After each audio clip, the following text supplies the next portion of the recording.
Hey folks, Kevin here. Well, it's October 27th, 2020, and I'm in the work area right now. And today we're going to take a little bit of a tour out into the garden plots.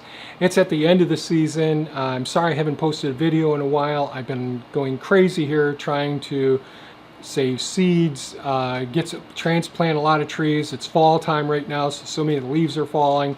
The temperatures drop. We've had 3 frosts so far.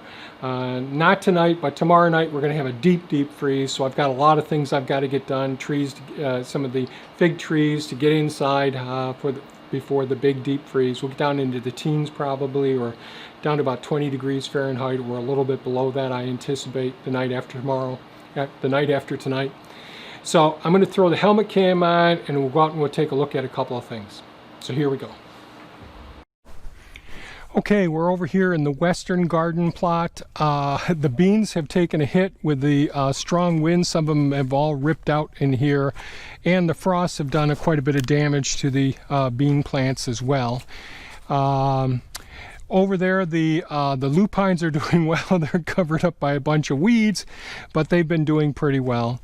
The blueberry plants have been doing very well. I'm going to go ahead and I went out to the forest and grabbed a whole bunch of hoops. I have to get a few more to finish this area, but I'm going to be putting hoops up over these 3 blueberry beds in hopes of protecting all of the new growth from this past season, to keep it, because the snow level in here compacted will probably be about here, and that will just snap everything like it did last year. But real happy with the amount of growth we had with all of these blueberry plants. We had some that didn't make it, but otherwise I'm pretty happy with them. The honeyberries have been doing good in here. I haven't gotten back and done the weeding at all, but the honeyberries are in here. The deer have continued to eat all of the beans on the outside. The beans on this side are still harvestable, but we've got some heavy frost coming and some work to get done to get a lot of these things harvested. And the beans are down in here amongst the honeyberries as well, all throughout down in this area. So given the drought and the wildlife that gobbled on these things, I'm pretty happy with how things turned out over here. We've had 3 mild frosts so far. Now, previously I talked about we harvested all the Blue Hubbard. We actually, Thea roasted up a few Blue Hubbard the other day. If people are interested in me posting a video on the way that Thea cooks the Blue Hubbards, or seeing how I open these big heavy buggers up. So there's one more Blue Hubbard that I'm going to have to process a day because it's right in the cattle panels that are stuck in amongst them. I haven't done anything yet with the thornless blackberry plants that we've been rooting over here, and I got some weeding to do as well. But the scarlet red runner beans, they're starting to dry out, but we've had misty light rain over the last probably week and a half or so. Today it's not raining right now. Yesterday it was just a light drizzle the whole day, so we get maybe 1/10 or maybe even 2/10 of an inch during the time when our soils absolutely have needed, and the ponds absolutely need as well. So let's go over to the central garden plot and see how things are over there. And again, I gotta say, I'm so happy using the weed matting system like this and the drip irrigation. This drought this year, if we didn't do the weed mats like this, I know we wouldn't have done nearly as well, and I would have had to spend a heck of a lot more time over here.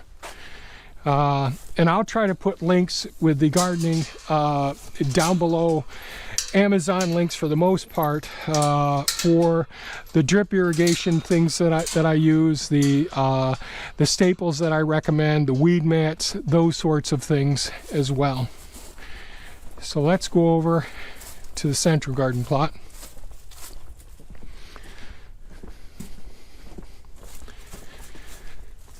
I've been using Hound a lot this past week. I've been working in the area where the living fence, one of the first videos I made, spring of 2019, and I was putting curly willows over there as a living fence over there in the woods, and those curly willows did not get enough sunlight with all the extensive canopy there. So I've been going over there, opening up a pathway around, creating a roadway around in there, and transplanting trees. I'll post a video in the near future where I'm at so far with that. But hound's been really essential, and bumblebee as well. So we had our corn planted in these 2 beds. We harvested those a few weeks ago, and that's what I ended up doing was pulling the weed mats back. Now again, this was just like the Western garden plot where there was just a narrow opening for the corn to grow up through, and still see some of the corn stalks here. But I came through and planted alfalfa, which hasn't grown very much, and wheat in here. So both a grass and a legume to try and feed the microorganisms in here. It got pretty darn cold, although we had one day it was 79 degrees a few days ago. Kind of an amazing, it was like a heat wave. Yesterday I came out and got another 15 gallons and then called it quits as far as getting the tomatoes. And Thea's been just working her tail off, processing all the food we've been getting out of the gardens. So all of this will probably, in the next couple of days, I'll be taking this out and bringing it up to the hazelnuts for more feeding the microorganisms to benefit the soil around the hazelnuts. Here you can see there's a little more of the wheat seed in here, and the alfalfa isn't doing as well. Again, this is the area where we had the broccoli. Then we planted the kidney beans in here just to feed the soil. And over here we had, what did we have here? I can't remember right now. But we got alfalfa and a little bit of wheat growing in this area. The kale, all our freezers are full, and our dehydrator's been going crazy. I've been using the dehydrators without heat to save seeds, and that's really worked out. Our sweet potatoes, I still have to make a video on how well the sweet potatoes came out this year. That was a pleasant surprise. So we're starting to get all these gardens cleaned up at this point so we can get the tarps down. I got to pull this frost cover off today or tomorrow and cover up the leaks. But let's go over to the eastern garden plot now.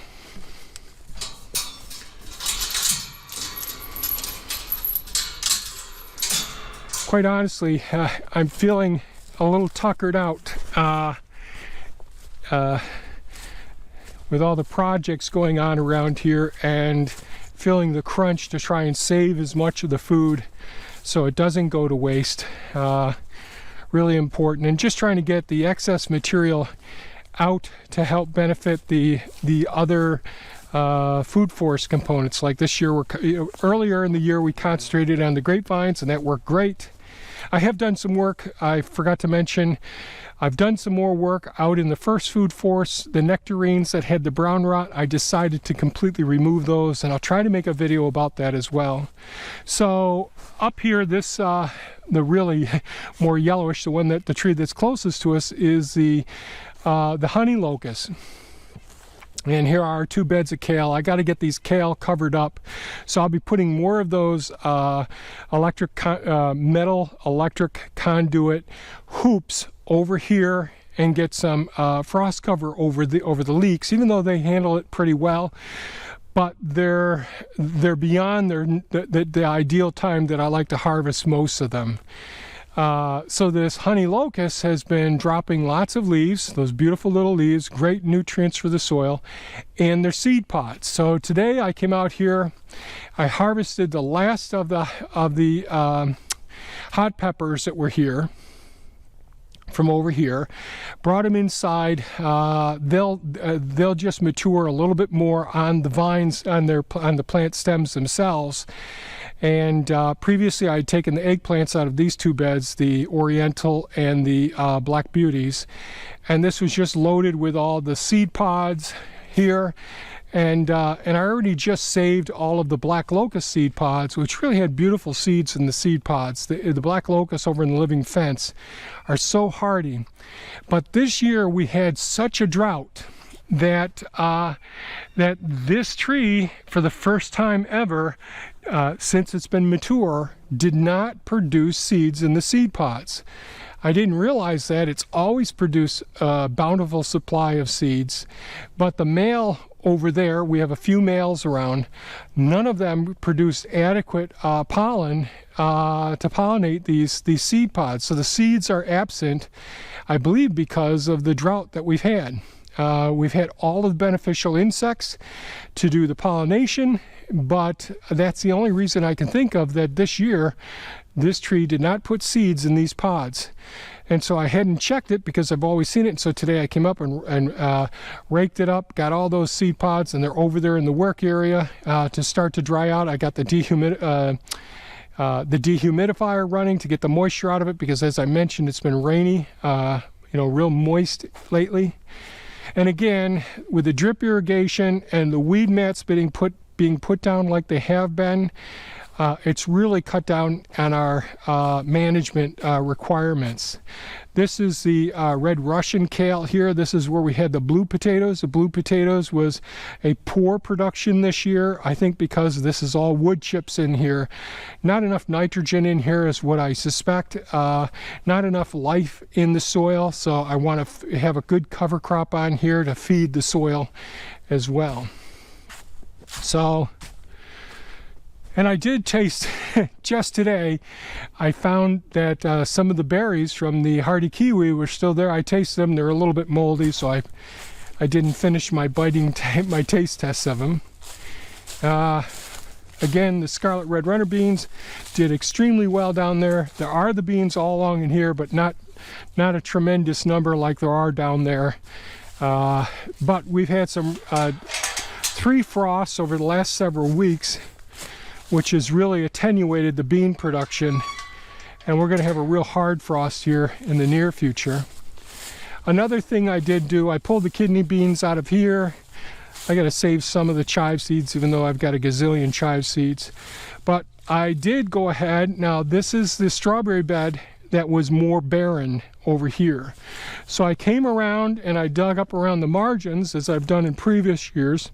So as these strawberries send out their runners to the sides, I first harvest the ones along the edges, and I took the ones that were in small flats that I had here, and I transplanted them all over in here with the runners sticking out as well. And I did this last week when the temperature was really starting to drop quite a bit. So we'll see how my goal was to create right along these drip lines right here, is create a significant number of strawberries right along that line, let the runners go out to the sides.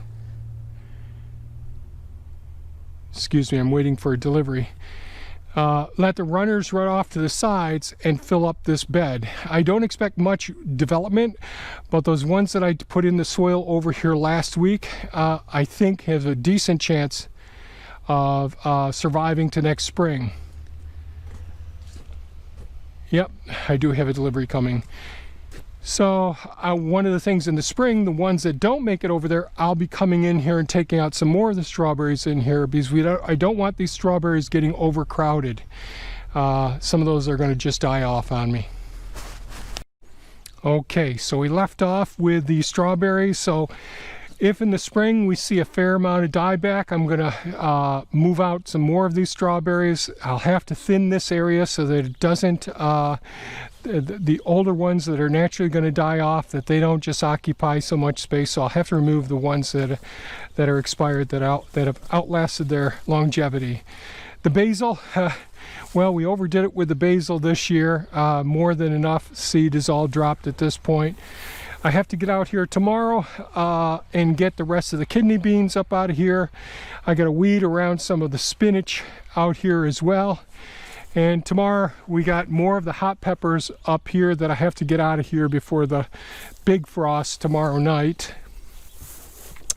I did go ahead and there were a couple of good melons still in here. And I went ahead and weeded the area and cleaned up the area. I've got some plastic over there that I've got to re-tarp the area. The sage plants that were in the eastern garden area up there under the honey locust, those are these ones here. So these ones are all the small ones. So I pulled out the what did I have in here? Oh, I can't remember right now. I pulled out whatever there was there. So now we're just left with in this bed thyme, thyme, lavender, and sage. So here are the sage plants that I put in here in the spring, and they've done really, or Thea put these ones in here in the spring. These are the ones that were under the shade of the tree. So we'll give them a chance to really leaf out, early in the spring and really create big, large clumps of them. And hopefully next year I'll get some time to propagate more of the lavender plants as well. But we've got this area taken good care of. I got all the weeds out of here. I still haven't weeded this area, unfortunately. And speaking of thyme, we'll go up and take a look at some of the thyme up in the other, in the herb garden that I haven't completed yet, but we did do some sheet mulching this spring with some wood chips in the small area of the herb garden that I've got completed. I have some more concrete work to do to get the rest of our herb garden set up front up here.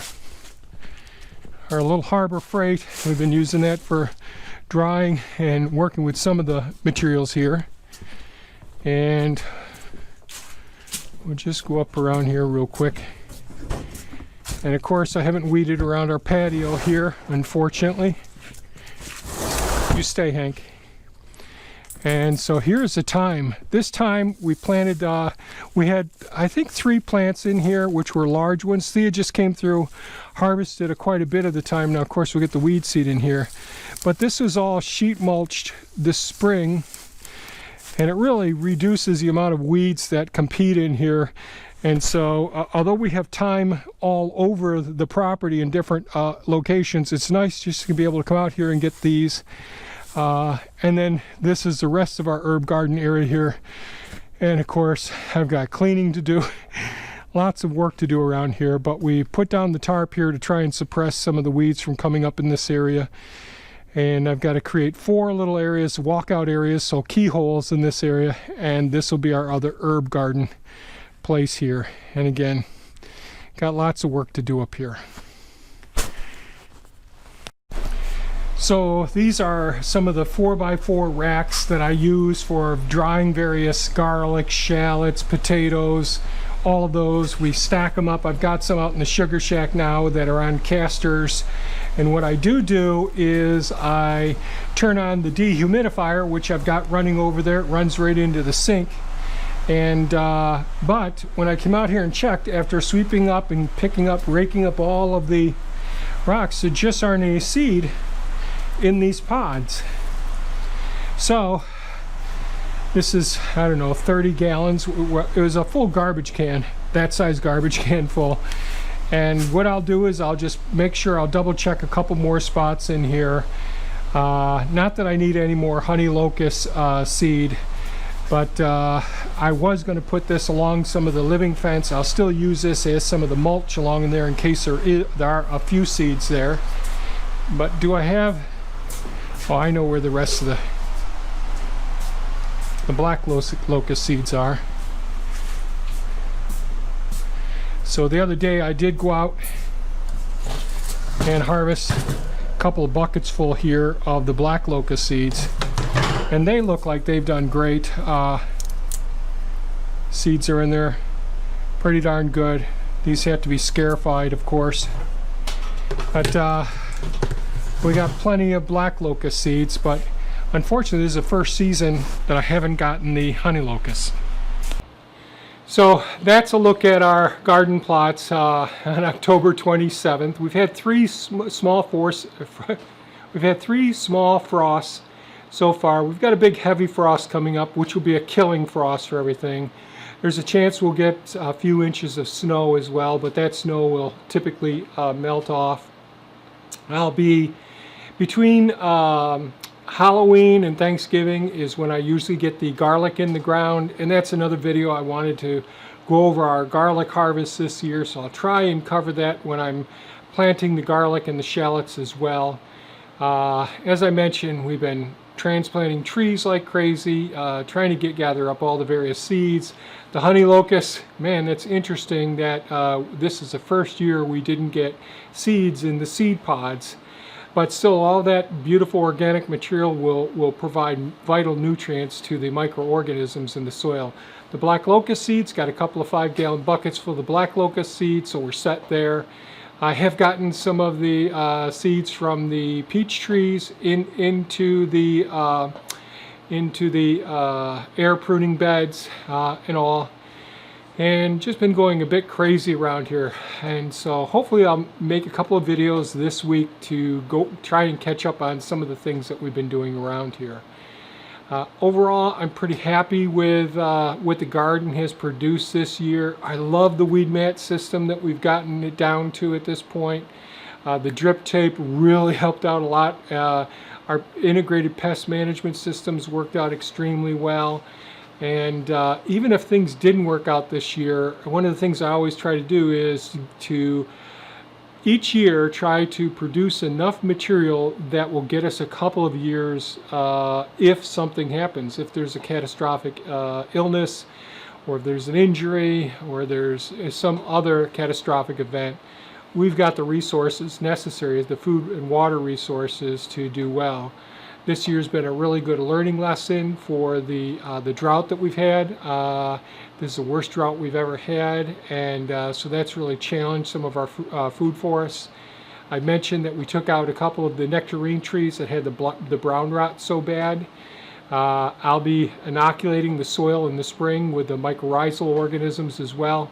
So there's a lot to be doing in this fall, the winter, and in the spring as well before we repeat and do all these things. And quite honestly, I'm pretty pooped. Maybe I wouldn't feel so pooped if I didn't have all the other side projects besides the gardening and all. And it's a little bit stressful just trying to deal with other things that we've got going on and trying to get as much stuff done with the gardens and protect everything like the blueberry plants as well. So I'll probably make another video closing up, getting the blueberry plants set, maybe getting the leeks out, those sorts of things, and we'll go from there. And hopefully Thea will sit down with me and we'll shoot a couple of videos, one on her Model Y and one on the homesteading things that we've been going through this season as well. So if you found this video of value, please give us a thumbs up, share it with your friends. Down below will be some Amazon affiliate links for some of the supplies. Think about these supplies, review some of the videos throughout the season so you can see how things worked out for us. If you're someone that doesn't like to put in a lot of extra time doing weeding and all, our system is really working out very well. And with the drip tapes, we're not using excess amounts of water, we're using less water. I did do a whole video on drip tapes as well. 2 years ago, I think. So if you have any comments or questions, please leave them below. I always look forward to hearing everyone's comments and questions, and by all means, folks, stay safe. This is a very challenging time. The second wave is coming. Take good care of yourselves and do the things that are right to take good care of yourself. Take care now. Bye-bye.